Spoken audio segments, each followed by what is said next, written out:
people ask me, like, do you forgive Ned? I mean, the answer is no. Absolutely not. How can you forgive somebody for lying to you, for cheating on you? No. No. Ladies and gentlemen, today you're about to get real uncomfortable. If you're a person who does not enjoy awkward silences and watching people confront one another, then this video is about to be your personal hell. But you've already clicked on it, we're already here, you might as well stick it out. One of the last things holding this country together, you know, the glue to this macaroni project of a country we've got going on here, besides like our universal hatred for British people, is the widespread agreement that podcasting equipment should not be legal for everybody to buy. For years, this has been a problem. The fact that anybody can go to their local Best Buy or local Walmart and buy a microphone is a national safety issue. And unfortunately, that's only like halfway a joke. Over the last like 7 or 8 years, podcasts have been absolutely taking over. And just like with anything where there's a relatively low barrier to entry, once it's proven, like once people realize, hey, people are making millions of dollars doing this, everybody wants to try it, even if they have absolutely no desire to actually do the thing they're trying to do. And it leads to a lot of shitty, terrible podcasts. But even with that being the case, even with there being a sea of shitty podcasts to swim through, what we're looking at today stands out as so uniquely shitty that it's almost hard to believe it's real. Now, I'm sure a lot of you have heard of the Try Guys. If you haven't, it's a long-standing YouTube channel. I'm pretty sure it's an offshoot of BuzzFeed, and it's a bunch of guys who do exactly what the name suggests. They try a bunch of different stuff. And a few years ago, one of the Try Guys, Ned Fulmer, was exposed for cheating on his wife. It was a huge deal because his entire image on the internet pretty much was like being this guy who's super in love with his wife. So when this came out, it was kind of a shit show. Long story short, it resulted in him leaving the Try Guys channel. Ned and his wife Ariel released some comments saying that they were working on their marriage behind the scenes, and that was basically it until recently. Ned Fulmer, the guy who cheated on his wife, announced that he was starting his own podcast called Rock Bottom, where, as the name sort of suggests, he interviews people who have gone through low points in their life and made it out on the other side, which is fine. You know, whatever. The guy did YouTube forever. To expect him not to try to come back to social media to some extent is kind of silly. It's not something that I would ever watch, and I don't think it's anything that most people are going to watch, but I never watched anything he was part of to begin with. But the reason we're talking about this today is because the first episode of this podcast is with his wife, and holy fuck is it uncomfortable. Now, we're not going to watch this entire thing because it's over an hour long, but I think there are some moments in this podcast that are definitely worth talking about for a lot of different reasons. So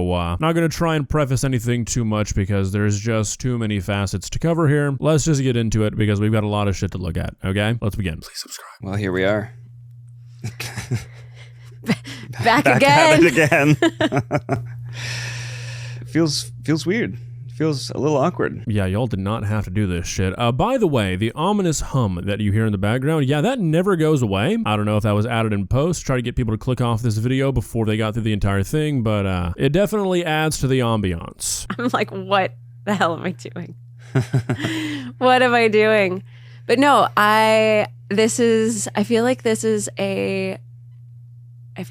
a necessary thing. Yeah, we've kind of been just keeping our lives very private for the last 3 years. We have. Just almost hiding from the world. We've been hiding. We've been hiding from the world. All right, I'm going to say something right off the bat that's probably going to immediately piss off like half the people watching this video, but you know me, I've got to speak my truth. This is not necessary at all. Nobody should give a shit. Am I crazy for thinking that? I think I have a different perspective because like I've talked about before, I've dealt with like crazy parasocial shit, but in my personal, humbled opinion, nobody should be giving a shit about these people's relationship 3 years later. Look, I get it. You watch a guy every day, you trust him, you think he's a good guy, and you end up finding out that he cheated on his wife and he's a piece of shit. I understand being upset about that. I understand that being a moment, but 3 years later, holy fuck. Why do we care? Nothing against these people. Like, I'm sure they're making good money from doing this. Like, I understand that's probably why they're actually doing this, but like, no, this is not necessary whatsoever. Nobody should really care about this in a real way. Am I losing you already? Is that crazy to say? I don't know. I'm not trying to like attack anybody for what they're interested in, but I feel like it's important to sometimes step back and recognize that things are parasocial without you even realizing it. If you were like sitting in a restaurant and you heard about a random person getting cheated on by their husband, would you care about that for 3 years enough to watch a podcast about what happened? That is literally what's happening here, except you have a closer connection to that person in the restaurant because at least you were in the same room as them. You know what I mean? To like walk up to somebody that I want to be friends with at like preschool and have to start every conversation with like, my personal life is a dumpster fire, as I'm sure you know, but also, do you want to be friends with me? You know, like, I don't want to go about my life starting friendships like that. Yeah. I remember I have met some people, like made new friends or kind of introduced myself to strangers. And it's like, oh, let's exchange Instagrams. I'm like, well, right? Here's mine, but couple of caveats. One, I have a lot more followers than you might expect. Two, all of this is pretty outdated. And three, don't Google me. Don't Google me. Don't Google me. You Just probably don't want to Google get to know me. me first. Yeah. Oh my goodness. You don't want to be just sort of seen as the sum of your mistakes for me or the sum of your past for you. Right. Okay, so I am not in these people's personal lives, so I'm not going to speak for them. Personally, however, I don't see how this is going to help at all. If they are genuinely having problems making friends because one of the most common reasons for divorce to happen is why they got divorced, that's really strange to me. That's something I've never even considered, and if that's something they're actually going through, that's insane to me. People are fucking weird. Honestly, though, I feel like this would just make that worse, if anything. What do I know, though? But I find it really weird how Ned's approaching this one, and I feel like he does this a lot throughout the podcast, where he sort of seems to think that what he's saying is relatable to his wife or his ex-wife, his ex-partner. I think they're still married, but they're like not together. This makes total sense for this to be a thing that's like a big source of stress for Ariel. She had no say in this. She had no control in this. She was the one cheated on. She was the one who had her life ripped apart, and that's trickling down into her not even being able to make friends without that affecting it. Ned's the guy who did all the fucking cheating, and he's like, yeah, don't Google me because you're gonna realize I'm a piece of shit. Like, what? These are not the same things at all, brother. People ask me, like, do you forgive Ned for what he did? And I mean, the answer is no. Absolutely not. How can you forgive somebody for lying to you, for cheating on you? No. Fuck no.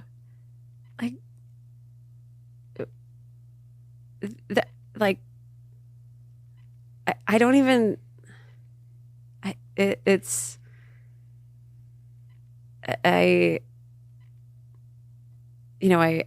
This is not something that should have made it to the internet. I sincerely would like to know the conversation that led to this becoming a thing, because I don't get it. Like, seriously, if you wanted to do your fans a service and like tell everybody what was going on, Instagram post with a long caption saying, yeah, we're not together anymore, we're co-parenting, I don't forgive Ned, we're moving on. That's it. You know what I mean? Like, I almost feel like this is the result of an unrealistic expectation on both sides of this relationship, both from the audience and these two. Like I was saying earlier, I'm going to stand by it, I don't really think anybody should care this much about this, where these two need to sit down and like reopen all of this shit. Not that a lot of it's probably closed yet, but like you say, your personal life's a shit show and you're trying to move on past this and you don't want everything to be about this. Why the fuck are you releasing a podcast episode about it then? I mean, is that crazy? Am I just missing something? I'm just kind of confused as to how we all got here. What was that moment like when everything changed for you? Awful, obviously. It was kind of surreal. You know, I thought to myself, like, what would somebody who's been cheated on, like, what would somebody in a movie do? Really? I don't know. I wasn't thinking like of a specific movie or something like that. I was thinking like, what do people do in this situation? You know, like, I wasn't thinking I wasn't thinking for myself. I was thinking like,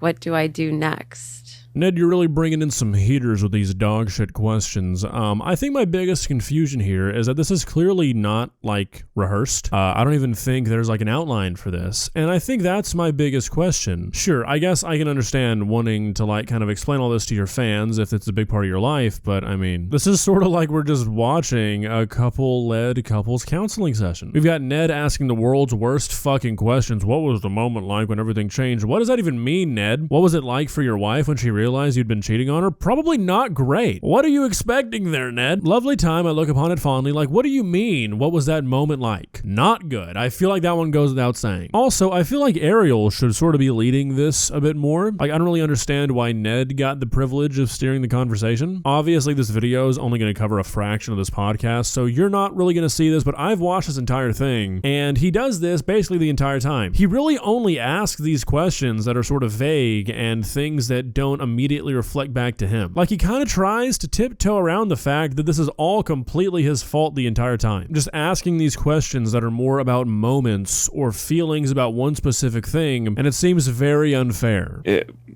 I think there was a lot of sort of delusions and rationalizations that you, as the person doing that, sort of are telling yourself as to why it's not so bad, or why it's going to be okay, or why actually this talked about it in this way. And then it's like, I remember that moment, it all just kind of like fell down, where I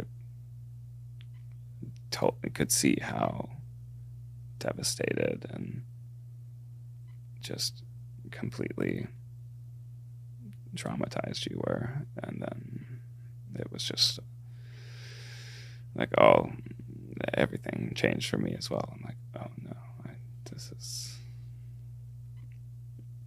like, I've been hurting this person that I love this whole time. You didn't realize until then? Well, you know, but then there's other things you tell yourself to kind of sort of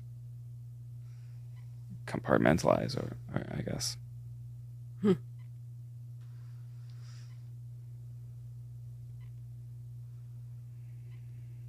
Good God, can we get like a Family Guy cutaway or something? My lord. This seems more like a punishment for the audience than it is Ned. I am in physical pain watching this. Also, Nedward, what the hell is coming out of your mouth, man? When you were cheating on your wife, you didn't realize you were hurting her? Did you just fall off the turnip truck yesterday? What the fuck could that even possibly mean? Have you ever like spoken to a human? You really needed your wife's life to fall apart in front of you for you to realize that one? How did this guy get two people to fall in love with him? That's the real mystery. How does it make you feel to hear that?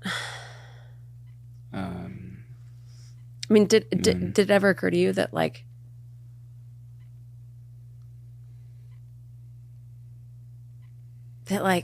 not only did you having an affair just it shattered our marriage, but it also, like, all of that guilt and shame, you like hoisted that on me.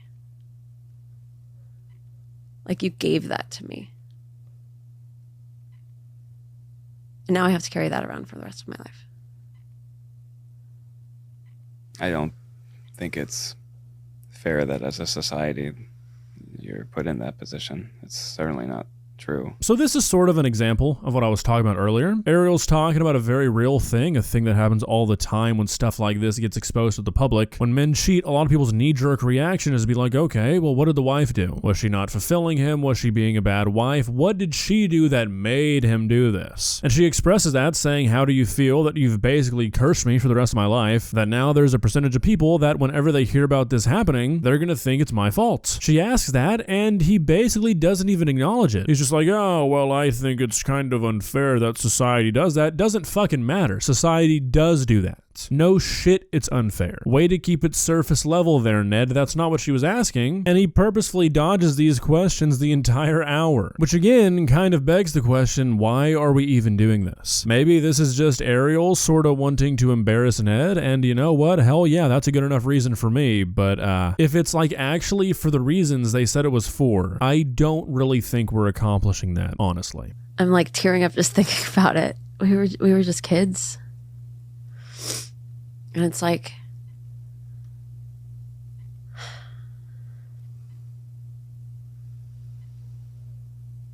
it really was a fantasy. And I just think, how could you do that to me?